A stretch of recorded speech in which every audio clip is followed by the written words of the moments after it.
dito. Wala ng kontrata. Pero hindi maapektuhan. Kayo kanya. Paabisuhan ng kumpanya.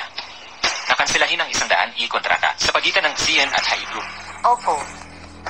Ginoong Chanen po, may pagkakamali lang talaga. Pakinggan niyo muna ako. Ang 100 kontratang ibinigay ko ay para lang kay Blanquan.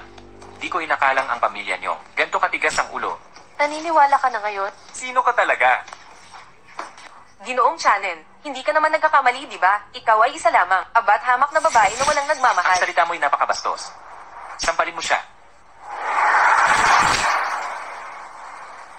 Ang humamak kay Pangga ay paghamak din sa akin, Chani. Isa ka lang babae, itinakwil ng angkan Hailey. Tumigil ka na. Bakit hindi ka pa lumuhod?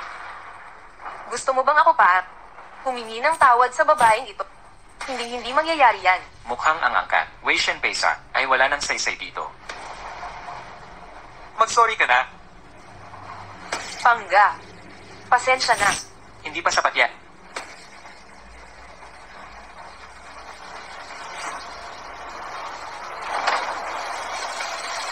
Pangga.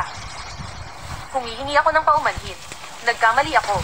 Ngayon ay may lakas ka pa bang sabi? Ang trilyon-pisong kontrata ng Steve Group ay dahil sa iyo nakuha ni Channel. Ito na ang babaeng inaasa mo. Pangga. Ngayon ay binuksan mo ang aking mga mata sa katotohanan. Hindi ko akalaing magkakarelasyon ka kay Chanen Moredech na yan. Babaeng mababa ang uri. Tiyak na naging kayo noon pa man. Bago pa tayo maghiwalay, dinukot mo ang anak kong lalaki. Papatayin kita.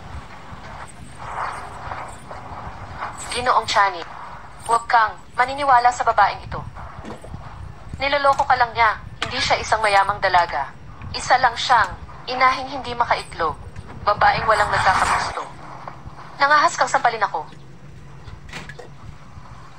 Siya ang ina ko. Dati mong ginang babae. Wala na siyang karapatan. 3 taon kitang tiniis. Araw-araw mong ako'y inaapi. Pero nagtiis ako. Ngayong hiwalay na nangahas kang murahin ako. Sino pa ang dapat sampalin? Shalon, makinig ka. Wala nang perma ako sa diborsyo. Mula sa sandaling tayo'y naghiwalay. Hindi na ako ang dati Pangga na iyong kilala. Okay. Ang tapang mo mga sara. Ang tapang mo mga sara. Naiintindihan kita. Kasi ngayon ikaw, kabit ni Chanen, di ba? Huwag kang masyadong kampante. Akala mo ba, pag pinatulan ka niya, magkakaroon ka ng pwesto dito? Mali ka ng akala. Para sa kanya, panandalian lang na laruan ka. Pag sawa na siya sa'yo, itatapon ka lang niya. Babalik ka rin sa pagiging basura. Ulo. Ang baho mo.